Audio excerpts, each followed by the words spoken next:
За ашигтмалчны хуулинд байгаа орон нутгийн хөгжлийг дэмжих чиглэлээр их чухал заалталтай.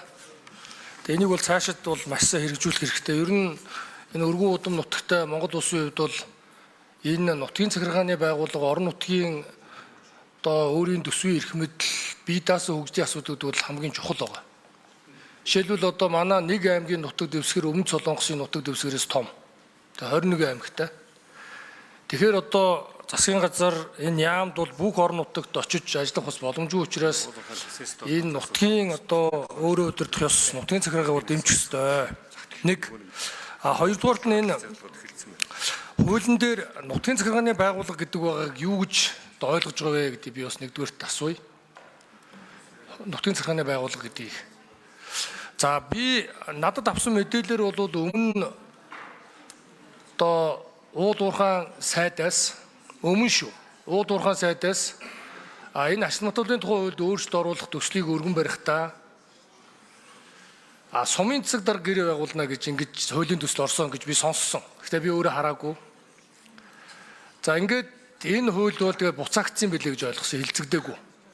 Энийг сумын засаг дарга ганцхан байж болохгүй шалтгааныг би бас хэлье гэж бодож байгаа. Үндэстэн дамсан том одоо компаниудтай жишээлбэл одоо оюутлоготой Петрожаны Дачин Тамсагтай сумын засаг дарга ижид өвшөнд хууль эрх зүй хөгжлийн асуудлууд гэрээ байгуулахад бас одоо бод тустай асуудал байгаа.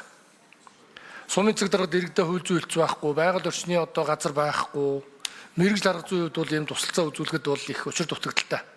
Тийм учраас ихэвчлэн аймаг сумын засаг дарга нэг талд нь гэрээ байгуулж байгаа гэж ойлгож байна. Өөрөөр хэлбэл гурван гэрээ бол биш.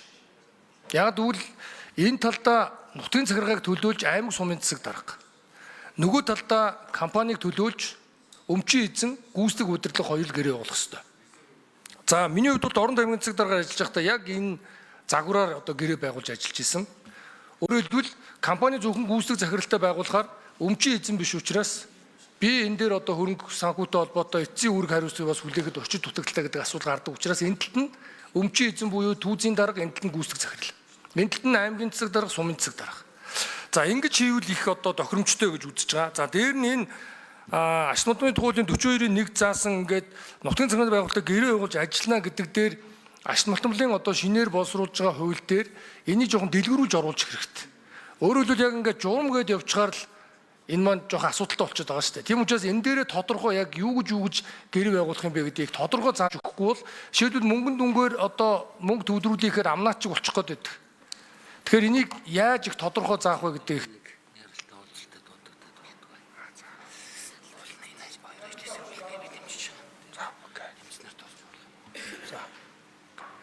За гişүү яралтай ажилласан байна. За юу асуултанд хариулъя.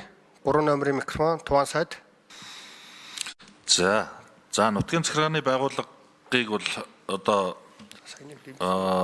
засаг захиргааны нэгжийн хуулиараа бид бүхэн одоо аймаг тэгээд сум гэдэг ингээд хуваагдаад явж байгаа. За удирдах байгууллагын хувьд бол мэдээж манай дээр ингээд нэг тийм жоохон уруу байдлаар хэрэгжиж явдаг. Өөрөөр хэлбэл засаг дарга нь ингээд одоо иргэдийн хурлаасаа сонгогдоод томилогддог. Одоо яг л их хурл засгийн газар байгуулдаг шиг. Тэгээд яг нөгөө хэрэгжүүлж байгаа замун одоо уламжлалаараа ч гэдэг юм ингээд засаг дарга бүх асуудлыг шийдэж мэддэг юм шиг ийм байдалтай явдаг. Тэгэхээр энэ удирдлага дотор бол шатны иргэдийн хурл түүнээс томилогдсон одоо засаг дарга түүний одоо удирдлагын багийг гэж ингэж ерөнхийдөө ойлгож байгаа. За яг энэ гэрээний тухайд бол хуулийн заалтан дээр бол бид 42-ийн 1 дээр бол энэ дид үтцийг хөгжүүлэх, ажлын байр нэмэгдүүлэх, хандив тусламж өгөх асуудлаар гэж. Ерөөсөө ингээд уг нь бол ингээд тодорхой заачихсан. За тэгээд энэ хүрээ заримдаа одоо халиатч явсан ийм асуудал байдаг. За таны хэлсэн асуудал бол мөн л доо Бадамсран гишүүн бас орон нутагт удирж байсан. Тэгээд нэг гүйц захирал гэдэг нэг нөхөртэй гэрээ хийдэг. Дахиад цааталт нь компани яг жинхэнэ удирдлага тийм ээ эзэмших тууз энэ төр чинь ондоо юм яриад яваад байдаг. Тэгэхээр энэ асуудлыг тодорхой болгоё гэдэг зүйл дээр бол тантай санал нэг байна. Тэгэхээр энэ асуудлыг хэлцэгдэж байгаа юм чинь ажлын хэсэг байгуулагдаад явах байлгүй. Тэгээ бид нар улсын хурлын даргын захирамжаар ашигтмалчны тухай хуулийн шинжилсэн найруулгын ажлын хэсэг Наранбаатар гишүүнээр ахлуулад манай яам бас ажлын хэсэг нь ингээд оролцоод явж байгаа. Тэгээд энэ асуудал дээр бас тодорхой энэ зүйлийг илүү одоо тодорхой байхаар зааж өгөө гэдэг зүйлээр хариулт өгье. За хариуллаа. Гадамсрын гишүүн тодруулъя. За дамжсрын гишүүн юу жаргал сайхан гишүүний нэрийг бас оруулаарай. Түрүү хэлээд гарсан байсан шүү.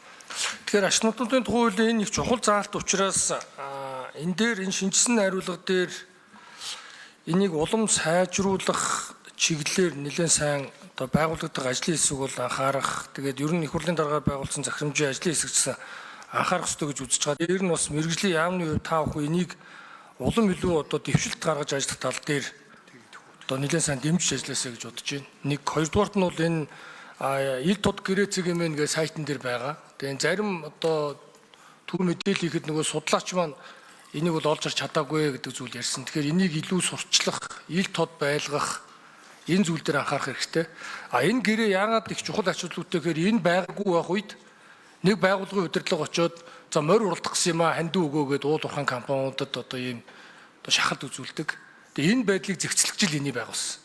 Орон нутгийн хөгжлийн санд зөвхөн энэ хандив нь ордог болох зохицуулт одоогоос За асуултанд тодруулж хариулъя. 3 номерын микрофонд Туан сайд. За тий энэ одоо хуулийн үзэл баримтлал за ажлын хэсэг ингээд нэлээд ажиллаад 3 удаа хуралдаад энэ ажлын хэсгийн гишүүд одоо Бадамсрын гишүүн бас ороод ингээд явж байгаа. Тэгээ бид нар энэ дээр бол 100% санал нэгдээд ингээд явж байгаа. Тэгэхээр илүү нарийн тусаад хэдүүлээ хуулийнхаа үзэл баримталтаа оруулаад зүйл заалт болгож оруулаад ингээд явъя тэнтэй санал нэг байна. За мөнх тулг гишүүн асуулт асууя.